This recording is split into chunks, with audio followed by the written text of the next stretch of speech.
Dear students, welcome to Abbas Mathematics CBSE 11th Standard Sets Exercise 1G. Fifth sum given A equal to A, B, C, B equal to B, C, D, E, C equal to E, C, D, E, F. Universal set is A, B, C, D, E. Find உனக்கு என்ன கேட்டிருக்கு find A dash whole dash A union B whole dash equal to A dash intersect B dash A intersect B whole dash equal to A dash union B dash. பாருங்க first வந்து A dash whole dash equal to A dash means U but not in A.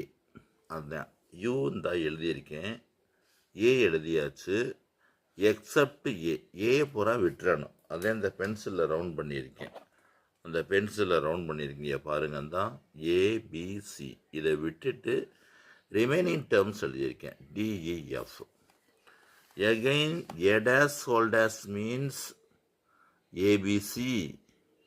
ஏன்னா இதை விட்டுறணும், universal settle வந்து இதை விட்டுட்டு மீது இருக்கிறது ஏபிசி ஈக்குவல் டு இது வந்து ஏக்கு ஈக்குவலாக இருக்குது. அதனால் hence proved A dash whole dash equal to A.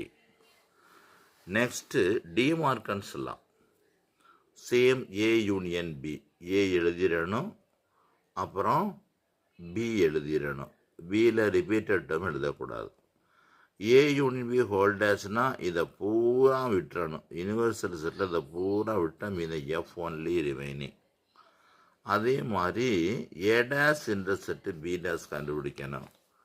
A dash means இந்த நம்ம கண்டுபிடிச்சிருக்கோம், பி டேஷ் கண்டுபிடிச்சிருக்கோம், ரெண்டுக்கும் காமன் டேர்ம் பார்த்தா எஃப் தான் இருக்குது.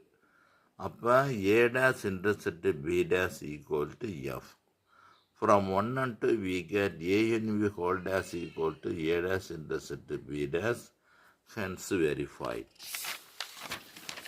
அடுத்து பாருங்க, அதே தான் அதில் என்ன கேட்டிருக்கு, இது அது பேர் என்ன சொல்கிறது, டிமார்கன் செகண்ட்லாம். A intersect B, A intersect B whole dash, A intersect B whole dash equal to A dash union B dash. A intersect பின்னா ஏக்கும் பிக்கும் காமனாக உள்ளதை எடுத்து எழுதணும். காமனாக பிசி இருக்குது, டேஷ்னா பிசியை விட்டுட்டு மீதம் உள்ள எழுதணும் அந்த யூனிவர்சல் செட்டில். அவ்வளோதான். இது ஆல்ரெடி நம்ம ஏ டேஷ் பி டேஷ் கண்டுபிடிச்சாச்சு. A dash union B dash ரெண்டையும் சேர்த்து எழுதணும். ஏ அப்புறம் என்ன இருக்குது டி,